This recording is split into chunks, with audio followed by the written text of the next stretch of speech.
The info story पर स्वागत है। दुनिया का सबसे बड़ा गर्म रेगिस्तान है जो उत्तरी अफ्रीका के बड़े हिस्से में फैला है और इसका क्षेत्रफल लगभग 9.2 मिलियन वर्ग किलोमीटर है। ये लगभग 10 देशों में फैला हुआ है जिसमें मिस्र, लीबिया, अल्जीरिया, मोरक्को और सूडान जैसे देश शामिल हैं। यहाँ का औसत वार्षिक तापमान 30 डिग्री सेल्सियस है, लेकिन कुछ हिस्सों में तापमान 68 डिग्री सेल्सियस तक पहुँच जाता है और बारिश बहुत कम होती है।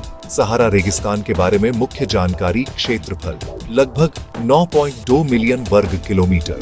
स्थान उत्तरी अफ्रीका के अधिकांश भाग को कवर करता है। जलवायु दुनिया का सबसे गर्म रेगिस्तान जहां बहुत कम वर्षा होती है। औसत वार्षिक तापमान 30 डिग्री सेल्सियस है, लेकिन अधिकतम तापमान 88 डिग्री सेल्सियस तक दर्ज किया गया है। भौगोलिक सीमा पूर्व में लाल सागर, उत्तर में भूमध्य सागर, पश्चिम में अटलांटिक महासागर और दक्षिण में सहेल क्षेत्र से घिरा हुआ है। विस्तार लंबाई लगभग 4,800 किलोमीटर और चौड़ाई 1,800 किलोमीटर है।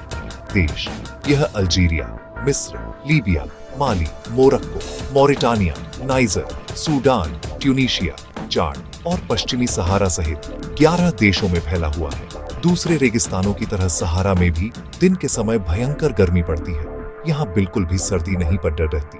हालांकि साल 2016 में यहाँ बर्फबारी हुई थी जिसने सभी को हैरान कर दिया था। ऐसे में जब एक्सपर्ट्स ने इसके पीछे की वजह जानना चाही तो पता चला कि रेगिस्तान के पास ही स्थित एटलस पर्वत की तलहटी में तापमान सामान्य से 10-15 डिग्री नीचे चला गया था, जिसकी वजह से ऊंचाई पर कम दाब का केंद्र उत्पन्न हो गया, जिसके कारण हवा नीचे की तरफ आई और बर्फबारी जैसी स्थिति पैदा हो गई। सहारा मरुस्थल में कई रेत के टीले हैं जिनकी ऊंचाई 200 मीटर तक है। रेगिस्तान का उच्चतम बिंदु माउंट कूसी है जिसकी ऊंचाई TT 115 मीटर है। एक जमाने में सहारा कभी हरा भरा हुआ करता था। पेड़ पौधे, जंगली जानवर और इंसान भी इस जगह पर रहा करते थे, लेकिन लगातार हरियाली घटते रहने के कारण लगभग 500 साल पहले यह जगह दुनिया के सबसे बड़े मरुस्थल में बदल गई। इतना ही नहीं, साल 2005 और 2006 में नेशनल ज्योग्राफिक ने एक रिपोर्ट प्रकाशित की थी